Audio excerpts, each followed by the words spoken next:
In the days of classic cinema, there was an old trope of the villain wearing a black hat and the hero wearing a white hat. Occasionally it was a literal, but more often than not it had more of a symbolic meaning in reference to the black and white morality that these films portrayed. This era was characterized by much simpler storytelling where you were supposed to root for the hero completely and unambiguously. This was an era that some people have a lot of fondness for. My dad in particular, who grew up in the 60s, is very nostalgic for this sort of thing. Personally, I say screw clear heroes and villains. I like my storytelling to be more nuanced. I like my heroes flawed, and I like my villains to have a point.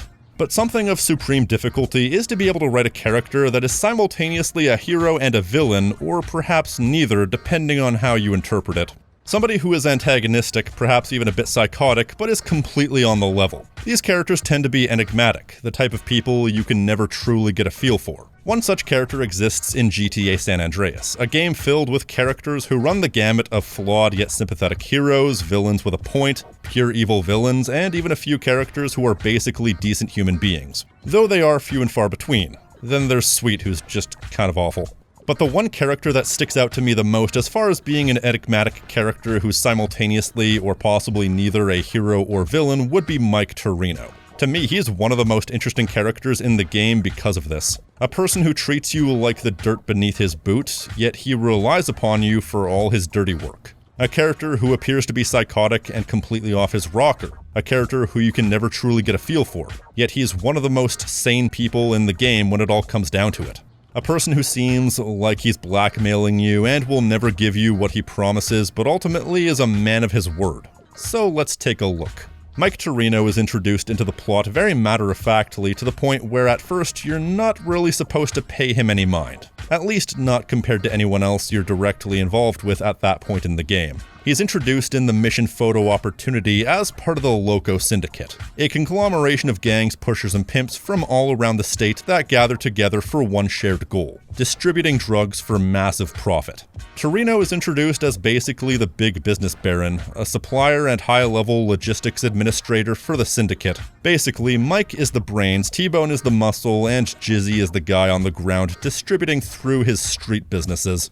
And as a conglomeration, they've joined together to sell to Big Smoke. When he's first introduced, nobody really knows what to make of Mike Toreno. Caesar sees him and immediately questions who he is, while Woozy doesn't even know his name. Hey, who's the gringo? I don't like the look of that guy. This more than a few thugs pushing product. It's a serious organization. Now this guy runs things. I don't know his name.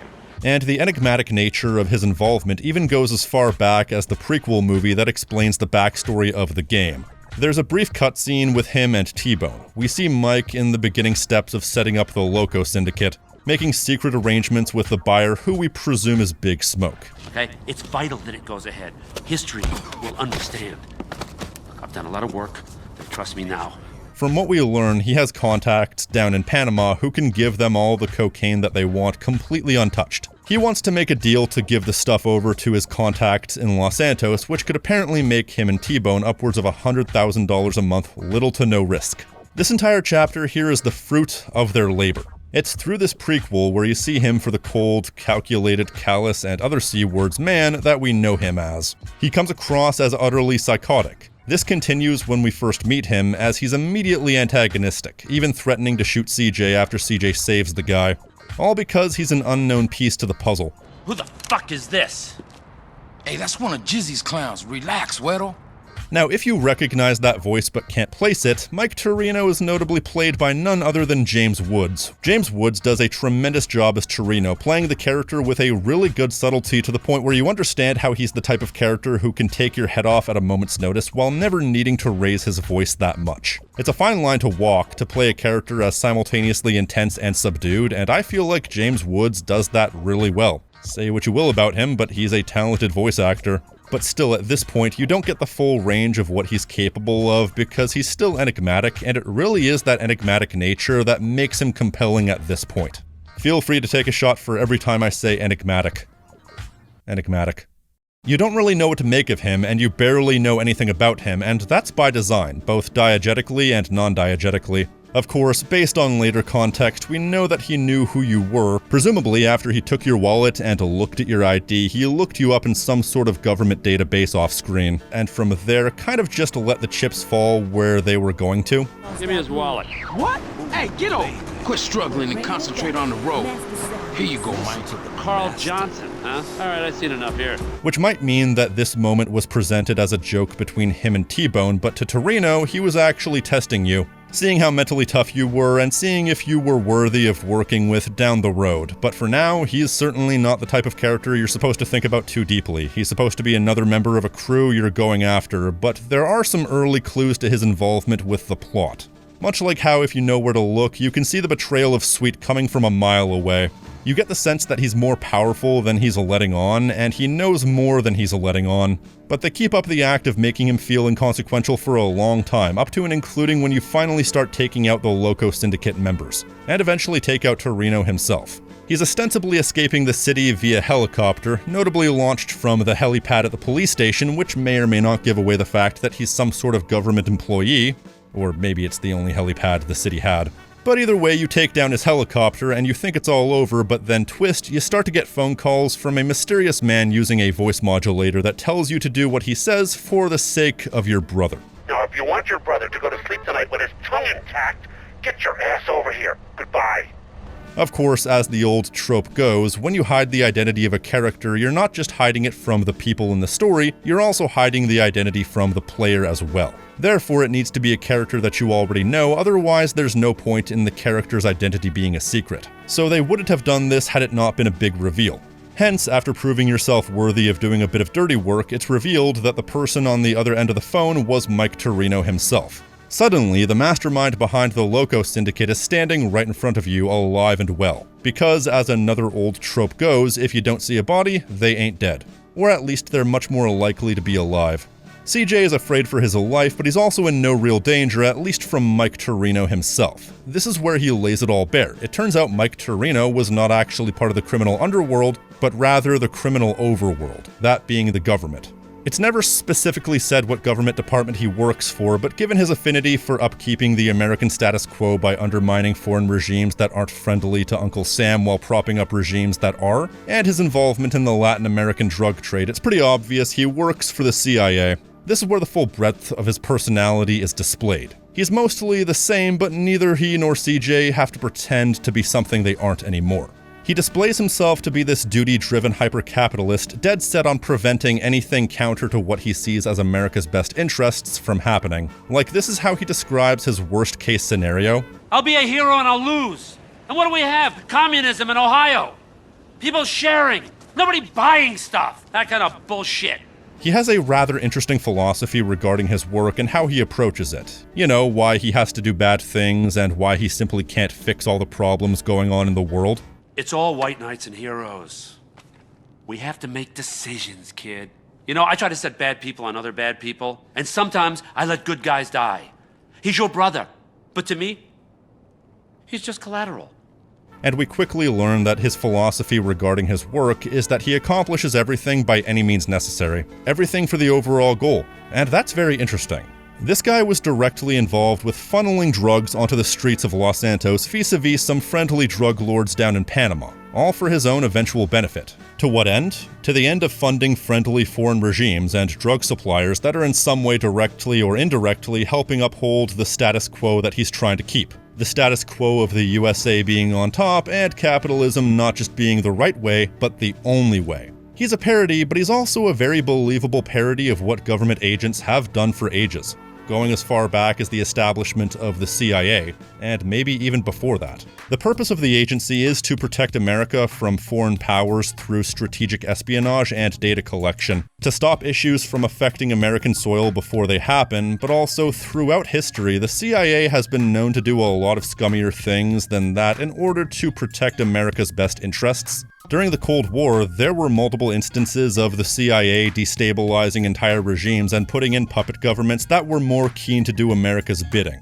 whether it be handing over resources or just putting the kibosh on things they didn't like. In a lot of cases, this led to widespread suffering in these countries as these puppet regimes that were installed ended up ruling through cruelty and oppression. But to the CIA and the American government as a whole, as long as these puppet governments were playing along with Uncle Sam and not with any of its enemies, it didn't matter. There were even times when they allowed bad things to happen if it meant preventing what they saw as worse things happening. It's long been joked about whether or not the CIA was specifically responsible for causing the cocaine epidemic of the 80s and 90s in American ghettos in order to oppress specific demographics that were seen as undesirable. From what I understand, this was never actually true. From what I can tell, they were partially at fault because by staying friendly with certain useful regimes that were trafficking drugs, it helped them in the overall battle with communism. Hence, certain demographics of people getting hooked on drugs was a small price to pay.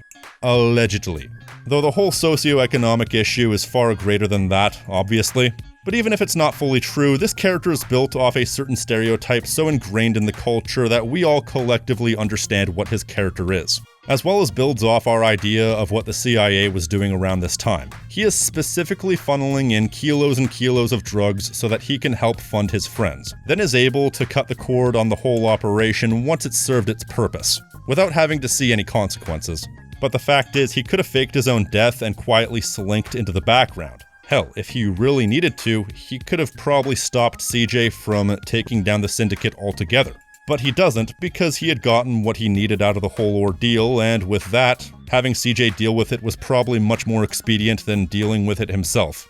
But now that that part of his plan is done, we can't quite see it yet, but he has gained a level of respect for CJ. There's no doubt that Mike Toreno saw CJ as a street-dwelling hoodlum at first, basically even saying as much. You know, after what you've done for me, it's like you're a pro now. I got double agents in Panama. I want to put a price on your head. But I believe that seeing how effective he was gave Mike the inclination that CJ could be used for so much more. Meaning that Mike was willing to give CJ what he wanted in exchange for a few completely ridiculous favors. He saw CJ as a pawn, but a very effective pawn that could be put into the line of fire instead of himself. What quickly becomes apparent is that everyone is this guy's enemy. Rival agencies, rival agents in his own agency that have gone turncoat, unfriendly foreign powers. Everybody wants this guy dead. He can't even step outside without a dozen crosshairs being trained on his head. I got 5 guys watching me all the time. I got 2 in that hill, 1 over there, and 2 by satellite. So he essentially has you do all the things that he needs to do but can't do for the sake of his own safety, including stealing oil tied to a rival agency, getting supplies for a few friendly agents across the state, killing rival agents who are attempting to sell weapons to Middle Eastern powers not aligned with his interests. Lots of fun stuff. His involvement with the game continues all the way into the final chapter when his last real request is to have you steal a fighter jet and destroy some spy ships in the harbor, which is deliberately positioned as the most ridiculous possible request he could ever give you. Breaking into restricted government property is bad enough, but everything else in this mission could be described as suicide to a less skilled person. And yes, I do have to censor that word. YouTube is very weird about it. This is it, the final request. Prove that you're worthy of your brother's freedom or die trying. Following which, Mike Toreno gives you his last request, which is simply to go pick up your brother's suite from prison. After helping Mike do good, or at least what Mike would describe as good, he keeps his word and has some strings pulled to get Sweet out of prison, following which he disappears from the game, never to be seen again. It's so hard to know where to really attack this as far as analyzing Toreno in this game, because he is a million different things. He's psychotic, he's cold, he's calculated, he's disrespectful, and yet he has this weird moral code about him. Even if it's a moral code completely unique to him, he will live and die by his own mantra. He doesn't approach his job with much outward emotion. He's always calm and collected. If you're threatening to kill him, or he narrowly escapes death, he just treats it like another day on the job. Even while you hold a gun to his head, he doesn't even blink for a moment. To me, this indicates that he knows he's always in control and always knows that everything is going to go to some form of plan. Which to me is a parallel with Tenpenny in that Tenpenny was almost always in control. But Tenpenny's not infallible to the point where he can't lose control of a situation, and when he does lose control of it, he flips out. Toreno, meanwhile, seemingly always has so many plans and contingency plans that he's always in control. I mean, I'm sure in these situations, CJ is plan A, but he probably has plan B, C, D, E, F, and so on. It also shows how confident he is in himself and of all the things around him. It could be very easy for a character like this to come across as robotic, as if they have no other purpose other than to do what their programming tells them to do, but Toreno does actually have some moments where he displays a more grand personality than simply cold government agent working towards something bigger than either you or him. All right, come on, I can't stay here now, I'm too hip, I gotta go, okay? I'm out of here. Like, there's this one moment in one of the missions where he grabs CJ in a headlock and threatens him. Aside from, in his own way, trying to teach CJ a lesson about staying awake, alert, and showing him how dangerous it is out there, it's also done for his own amusement. There's no reason he needed to bring across this point the way he did, but I believe there is a part of him that does get a bit of enjoyment out of having power over other people.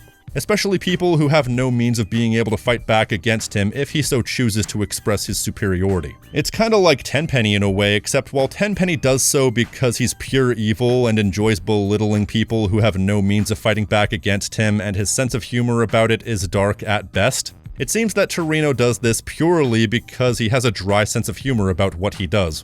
And while he may find things like this funny, the funny thing about Tenpenny's involvement is that Toreno is actively aware of what Tenpenny is doing, but he sees it as a useful tool in his grander game of chess, while he has much bigger and more important fish to fry. There's a real sense of hypocrisy in Toreno's attitude, having you sabotage other agencies and the government for doing exactly what he's been doing, helping out foreign powers, but to him, he's working with the correct agencies and the correct foreign powers. We only have his word to go on. I mean, it's arguable that at least for a chunk of the game, the plot of drugs infesting the streets of Los Santos can be partially blamed on Toreno, considering he was the one working with Big Smoke's conglomeration, which might be a bridge too far for anyone to ever be considered a hero, but stay with me.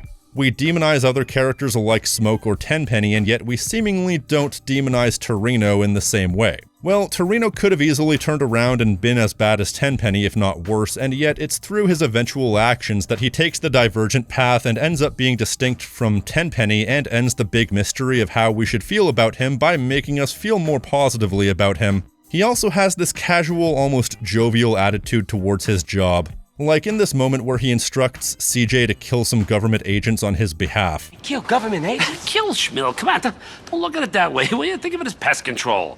It works for me. It shows just how routine all of these crazy events are for him, that none of it even phases him. Like he's either completely psychotic or is jaded to it all. Maybe a bit of both. It's part of the reason why this guy is so enigmatic, and why you can never truly get a feel for him. You don't know where the line is drawn between legitimately doing his job and just being completely nuts. Like, that's the funny thing about all of this. We have no idea if what we're doing is even tokenly beneficial to the world around you. We only have Mike's word to go on, and for a lot of this game, we don't know if Mike is on the level. Hell, even afterwards, we know that Mike, in spite of keeping us and our brother safe, has the tendencies of being a psychopath or even a sociopath. He claims to see nothing but the overall picture, but doesn't allow for any other vision other than that to exist. It doesn't matter how many people will die or suffer in the pursuit of his grand vision, all that matters is achieving it. Lord knows if what you're doing will actually allow millions of people to prosper, or if CJ is part of a cascading effect that will gradually undermine everything we hold dear just for the sake of some psychotic false utopia. We don't know, and it doesn't matter to us because we're similar to Toreno in the sense that everything we're doing is a means to an end, a means to our overall goal. In our case, getting Sweet out of prison. It doesn't matter how many bridges have to be burnt to get there. Hell, CJ willingly puts himself in the line of fire so many times and pretty much earns himself a permanent spot on a government kill list.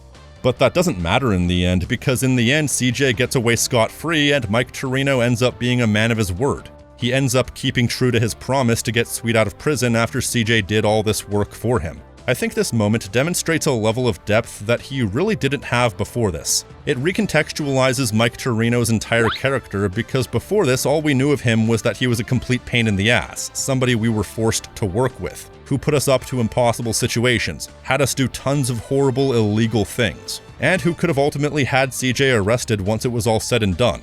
Or simply pulled a Donald Love in the end, that is to say, simply disappeared the moment he was done with you. But in the end, he did what he said he was going to do and gets out of your hair for good. This shows that he does have a moral code. He does keep his word even when he has absolutely no reason to, and ultimately, he does respect CJ. I don't think Toreno was kidding when he mocked CJ as a low-level gang member earlier in the game. I believe he truly saw him as that, because before that, CJ wasn't big time enough to be on Toreno's radar. But as soon as he was on Toreno's radar and was proven enough to work with him, I believe Toreno gained a level of respect for CJ. Yes, CJ was an expendable pawn, but one that single-handedly did more for Toreno and his mission than possibly anyone else. And he can't help but respect that enough to say, "Good job, kid," and give him the one thing he wants more than anything. It goes back to that point about respect being one of the game's key themes. Those who respect you prosper, while those who don't suffer.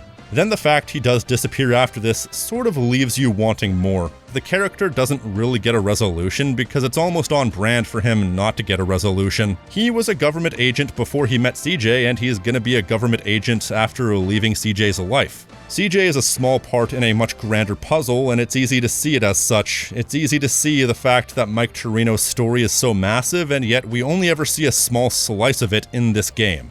Because while employing us is important to our story, it's only a minor part in his story. The day that Mike Toreno graced you with his presence was the most important day of your life, but for him, it was Tuesday. Which, as I said in another video, is why I wish we could have gotten a spin-off about Mike Toreno at some point, because since the small piece of the story we get is so interesting, the idea of seeing the whole scope, or even just a larger scope of his story, sounds awesome. Mike Toreno is such a great character. Despite being such a vindictive, callous person, and despite the fact we only ever have his word that we're doing the right thing, he is such a nuanced and interesting character. We never quite know what makes him tick, and yet he has so many layers. Is he really as cold of a person as he comes across, or is it all an act he puts up in front of everyone to keep them in line? Is he actually unafraid of all the danger he's constantly in when describing how many people want his head? Or is it a quiet act he puts up while in reality he's terrified? Is he actually telling you the truth about everything you're doing, or is it sort of an elaborate lie? We may never get the full picture of what Mike Toreno is, and yet from the limited amount we get to see of him, he shows himself to be a nuanced, interesting, flawed, compelling anti-villain, as opposed to an anti-hero. An intriguing character that raises a million questions, each more interesting than the last. The fact I've brought up Tenpenny so many times really shows the unspoken parallel between the two characters. They both work for the government, they were both partially responsible for the drug trade, they're both blackmailing you to work for them, they're both cold and vindictive, they both have a sense of humor about what they do. Yet Toreno is Tenpenny the good ending, because he leaves your life better than he found it. Who knows what the result of all these things he got you into is gonna be, but that's his story. Whatever happens next is irrelevant to CJ. That's all I've got. If you like this video and want to support the channel, you can leave a like, comment, tell me what you think, subscribe, and hit the notification icon so you're always up to date on what I'm doing. Also, once again, hit the hype button. I'm not sure what it does, but it does something. I've been the King of Snark Style right here on Tactical Bacon Productions, and I will see you next time. Stay crispy, my friends.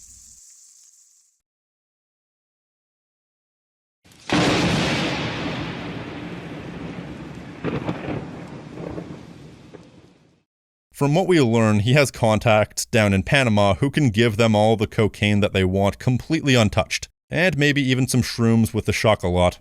Sorry. Mike Toreno is notably played by none other than James Woods, which incidentally is why this particular screen cap is so apropos.